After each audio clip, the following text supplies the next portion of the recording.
नमस्कार दोस्तों, कैसे हो आप लोग। आज हम इस वीडियो में फर्स्ट एंग्लो अफगान वॉर का बैकग्राउंड समझेंगे कि फर्स्ट एंग्लो अफगान वॉर क्यों हुई, किसकी वजह से हुई। तो स्टार्ट करते हैं बैकग्राउंड। द ग्रेट गेम, ये ग्रेट गेम क्या है इसके बारे में समझो पहले। From 19th century to 18th century end तक चलता है ये great game. There was an intense rivalry between the Britain and Russian Empire in Central Asia में। देखो भैया, जो ये ग्रेट गेम है ये हो रहा था 19th सेंचुरी की दो जो बड़ी मेन पावर है। मेन पावर कौन है? एक तो यूएसएसआर और एक ब्रिटेन। और इन दोनों के बीच में एक कंपटीशन था। कंपटीशन क्या है कि सेंट्रल एशिया में किसका दबदबा होगा, इसको लेके दोनों के बीच में क्या चल रही थी? लड़ाई चल रही थी, राइवलरी चल रही थी। उसी को बोला गया द ग्रेट गेम। और जो ये द ग्रेट गेम है ये चला 19th सेंचुरी के स्टार्टिंग से और 20th सेंचुरी के एंड तक चला। और इस द ग्रेट गेम के टाइम पे एक ऐसा टाइम आ गया था जब इन दोनों कॉलोनियल पावर के बीच में सिर्फ एक ही एरिया बचा था। क्या? अफगानिस्तान ही बचा था। और दोनों ब्रिटेन और रशिया दोनों जी जान से, रशिया नहीं यूएसएसआर बोलेंगे, ये दोनों जी जान से लगे हुए थे कि अफगानिस्तान में भी उनके इन्फ्लुएंस में ही काम हो, उनका ही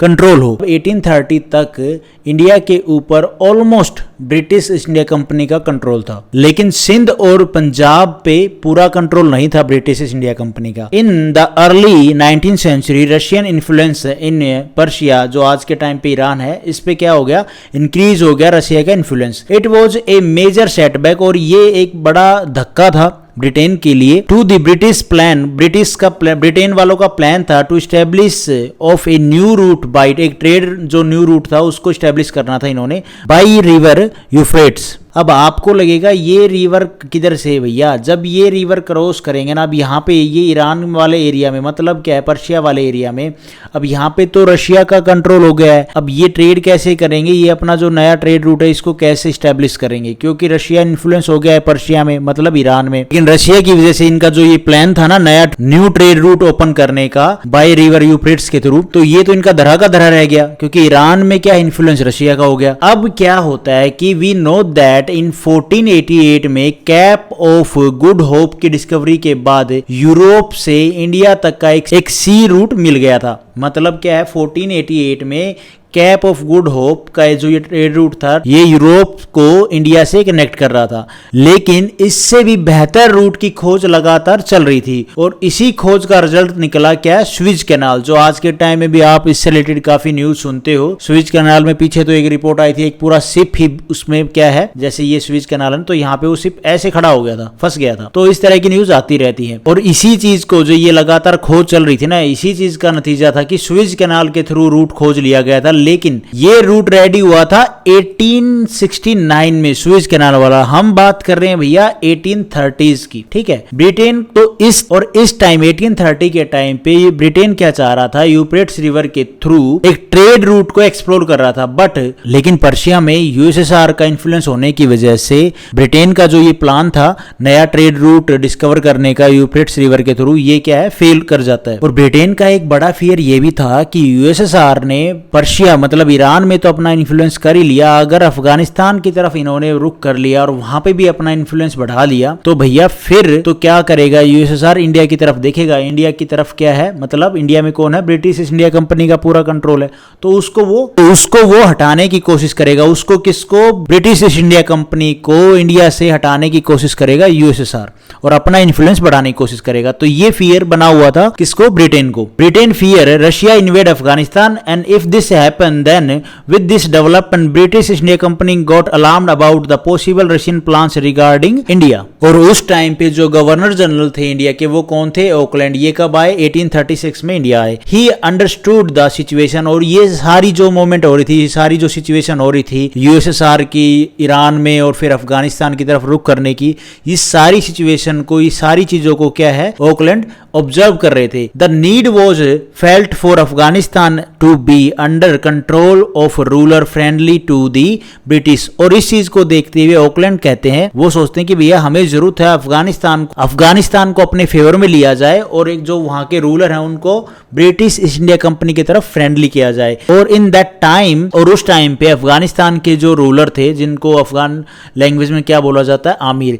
ये कौन थे? दोस्त Mohammad. Auckland ask Dost Mohammad to form a friendly alliance. और ऑकलैंड कहते हैं दोस्त मोहम्मद को कि भैया तुम हमारे साथ साथ फ्रेंडली अलायंस बना लो। Dost Mohammad also agree on this. अब दोस्त मोहम्मद कहते हैं ठीक है हम इस चीज पे एग्री करेंगे। दोस्त मोहम्मद की काफी कंडीशन थी। कंडीशन क्या थी? उनको भी फियर था। किस चीज का फियर था? देखो, रशियन फियर सता रहा था अफगानिस्तान के रूलर को कि भाई कहीं रशिया यूएसएसआर ना कैप्चर कर ले अफगानिस्तान को।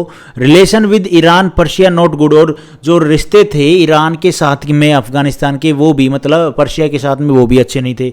ऑल्सो महाराजा रणजीत सिंह भी बार बार अटैक कर रहे थे अफगानिस्तान पे, continue to capture territory and his own situation was not good. और अफगानिस्तान का जो ये रूलर था ना, इसकी सिचुएशन कुछ ज्यादा अच्छी नहीं थी। इस चीज को लेके जो आमिर हैं, दोस्त मोहम्मद हैं, वो कहते हैं ठीक है भैया हम आपके साथ में फ्रेंडली ट्रीटी, जो फ्रेंडली अलायंस है उसको साइन करेंगे, उसको बनाएंगे। ब्रिटिश इंडिया कंपनी को दोस्त मोहम्मद कहते हैं हमारी एक कंडीशन है, हम उस कंडीशन को आप हमारी को फुलफिल कर दो, हम आपके साथ में फ्रेंडली अलायंस साइन कर लेंगे। ब्रिटिश इंडिया कंपनी कहती है okay but you need to help me recover Peshawar from the शिख।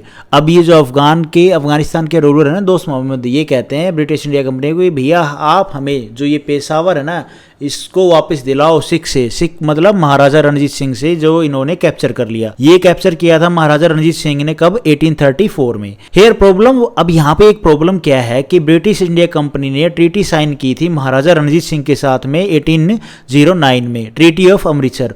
उसमें बोला गया था ट्रीटी में कि जो ये सतलुज रिवर वाला जो ये बाउंड्री लाइन बनाई थी, ये लाइन क्रिएट की थी कि भाई इस साइड में तो ब्रिटिश इंडिया कंपनी रहेगी ना, वो उधर जाएगी। और महाराजा रणजीत सिंह ने बोला था कि भाई ना हम इस रिवर को क्रॉस करेंगे टेरिटरी को कैप्चर करने के लिए। ये ट्रीटी में साइन हुआ था। लेकिन एक चीज और लिखवाया गया था इस ट्रीटी में महाराजा रणजीत सिंह जी ने ब्रिटिश इंडिया कंपनी से, वो क्या? ये था कि we were not interfere if you capture northern part. मतलब महाराजा रणजीत सिंह जी ने ब्रिटिश इंडिया कंपनी को बोला था कि भैया जब मैं वेस्ट की तरफ अगर कुछ टेरिटरी कैप्चर करता हूं तो आप वो हमारे उस मैटर में इंटरफेयर नहीं करेंगे। ये और इस चीज़ पे ब्रिटिश इंडिया कंपनी ने एग्री किया था कि भैया हम इंटरफेयर नहीं करेंगे अगर आप नॉर्थर्न जो पार्ट है उसको कैप्चर करेंगे तो उस चक्कर में महाराजा रणजीत सिंह ने 1880 में मुल्तान को कैप्चर किया था, 1819 में कश्मीर को और फिर 1834 में पेशावर को। इस चीज़ ये ट्रीटी में साइन था, ट्रीटी ऑफ अमृतसर में ये सारी चीज़ें ब्रिटिश इंडिया कंपनी ने और महाराजा रणजीत सिंह ने साइन की थी। So in result of alliance between British India company और अफगानिस्तान के जो रूलर थे दोस्त मोहम्मद, इनके बीच में जो अलायंस है ये फेल कर जाता है क्योंकि इस चीज़ को एग्री कर ही नहीं सकते थे क्योंकि महाराजा रणजीत सिंह के साथ में उन्होंने ट्रीटी साइन कर रखी थी। इन दिस दोस्त मोहम्मद वोज, क्योंकि भैया अगर वो उस ट्रीटी का वॉयलेट करते तो अगर इस चीज़ का ब्रिटिश इंडिया कंपनी वही वॉयलेट करती इस ट्रीटी ऑफ अमृतसर की जो बात लिखी हुई इनको वॉयलेट करके फ्रेंडली अलायंस बनाती है अफगानिस्तान में, तो महाराजा रणजीत सिंह भी खिलाफ हो जाते ब्रिटिश इंडिया कंपनी के, वो तो और भी ज़्यादा खराब हो जाती सिचुएशन।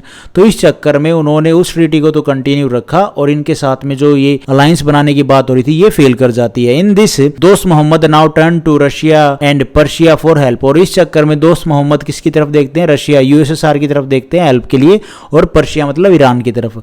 ऑल्सो दोस्त मोहम्मद ग्रैंड वेलकम करते हैं जो एम्बेसडर हैं रशिया के जो आते हैं अफगानिस्तान में, उनका ग्रैंड वेलकम किया जाता है। लॉर्ड ऑकलैंड हियर दिस, और लॉर्ड ऑकलैंड जो गवर्नर जनरल है वो देख रहे थे सिचुएशन को, एंड ही अंडरस्टूड कि water is above the head, कि भैया अब पानी सर से ऊपर जा चुका है। Lord Auckland was now ready to go ahead with his forward policy activate. और इस चक्कर में इस चीज को देखते हुए लॉर्ड ऑकलैंड अपनी जो फॉरवर्ड पॉलिसी है उसको एक्टिवेट कर देते हैं एंड से, वो कहते हैं कि say that whenever you see a possibility to being attacked make a move and attack first. और जो ये फॉरवर्ड पॉलिसी में क्या था कि भैया आपका दुश्मन आपके ऊपर अटैक करे उससे पहले ही आप उसके ऊपर अटैक कर दो। तो ये बैकग्राउंड था फर्स्ट एंग्लो अफगान वॉर का। होप आपको एक बेसिक से अंडरस्टैंडिंग हुई होगी इस रिवीजन से।